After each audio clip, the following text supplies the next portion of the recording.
Meet Spain's new model army.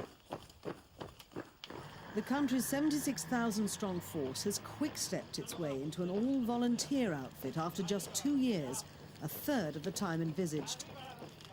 The transformation of the Spanish army into a fully professional force of soldiers who chose the military has also been completed 4 years ahead of schedule.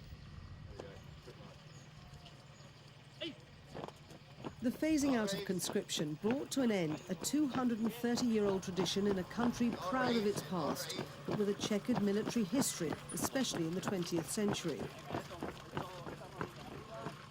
The decision helped some people bury once and for all the lingering associations of Spain's armed forces with the dictatorship of General Franco.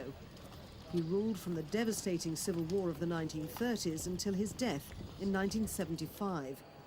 But the decision to abandon compulsory military service principally came from the increasing availability of high-technology equipment and the desire to fulfill NATO duties beyond Spain's borders. Skilled military technicians require a great deal of expensive training. That kind of investment in time and money is only worth it for a career soldier, someone who's prepared to make a long-term commitment to the army.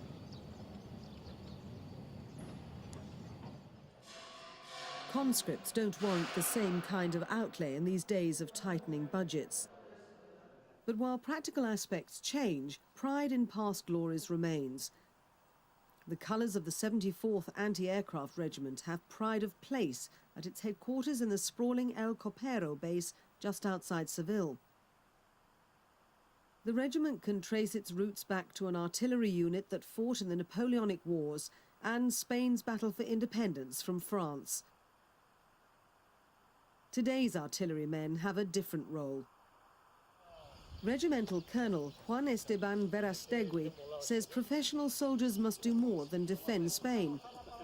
When you have a conscription army and you are only thinking in defending your territory, it's an easy question, it's an easy situation. But when you are using your army in different regions that you are living, like in Balkans, for example, then you have to explain to the families that you are using your souls in a different way that they thought that it can be used. And then you need to send people out abroad Spain, and then you have at least to have the security, and you have professional soldiers that they are choosing really this work. Spanish soldiers have been playing an important support and peacekeeping role with NATO in the Balkans. They made a big weapon seizure in the divided Bosnian city of Mostar.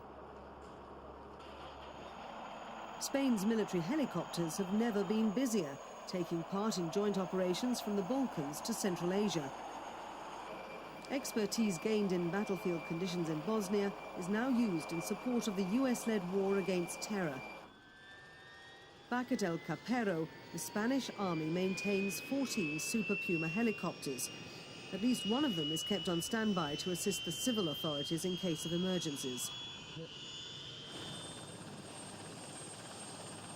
Although the helicopters' main role is military, they're never used in combat missions except for the direct defense of Spain. Spanish forces abroad are restricted to support and peacekeeping. Earlier this year, half of the squadron was deployed to back up US coalition forces hunting Al-Qaeda and Taliban fighters. The helicopters were sent to the former Soviet Republic of Kyrgyzstan, ready to mount rescue missions deep inside neighbouring Afghanistan to retrieve stranded or wounded coalition soldiers. The ancient city of Seville has had links with the military going back hundreds of years to fights with the Moors and the sending of expeditionary forces to the New World. Most of the soldiers based at El Copero come from Seville, and an increasing number are women. They're eligible to join any unit as long as they can pass the physical.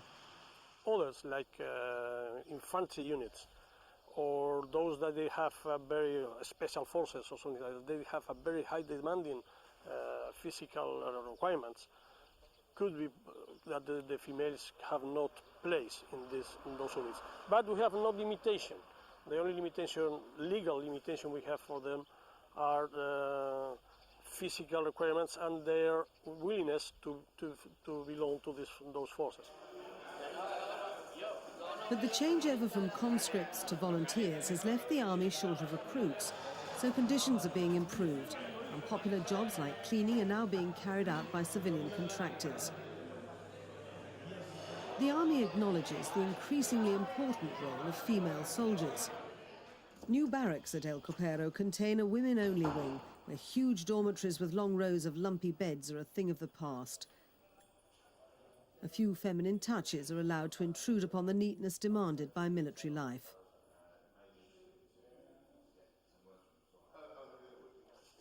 The army spends a great deal of money training women and needs to hold on to them. Senior officers know that if it's to retain soldiers of either sex, the army must offer conditions that reflect Spain's increasing affluence.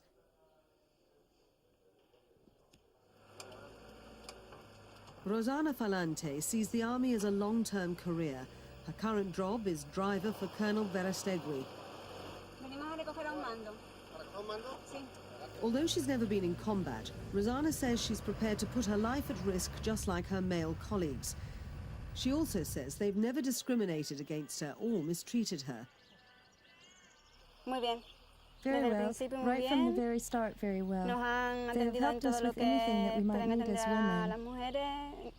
Of course, there are some differences, but at the end of the day, women soldiers have an equal job. That's what it's all about.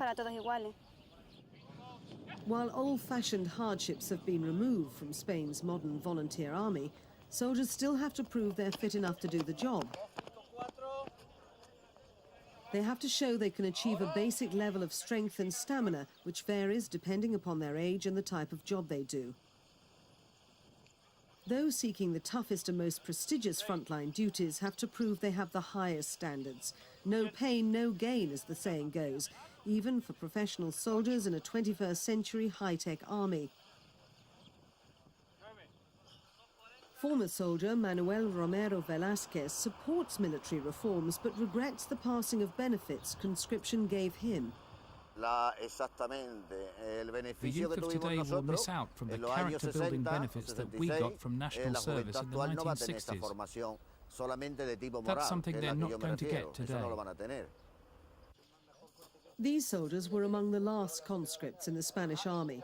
They enjoyed the experience and decided to remain as professionals once their national service ended. None has regrets about volunteering, but all agree that there's still room for improvement in army life. First of all, you've got to like it. You can't join up thinking of the money like some people do. If you don't like it, it's nonsense to enlist. This is like all jobs. If you're going to be bitter about your job and unhappy in your work, then it's not for you, and you'd better find something else. If you like sport, action, and specific training, then yes. They could increase the salaries a little, and maybe more people would risk it and join up. In my personal opinion, I think that the army should be formed from the people who want to be here, because being here and wasting your time is not on. Soldiers like these are the future in Spain and much of Western Europe. France is ending conscription and Italy is debating how and when to do the same. Germany still maintains the draft, but like Spain, acknowledges that quality is better than quantity.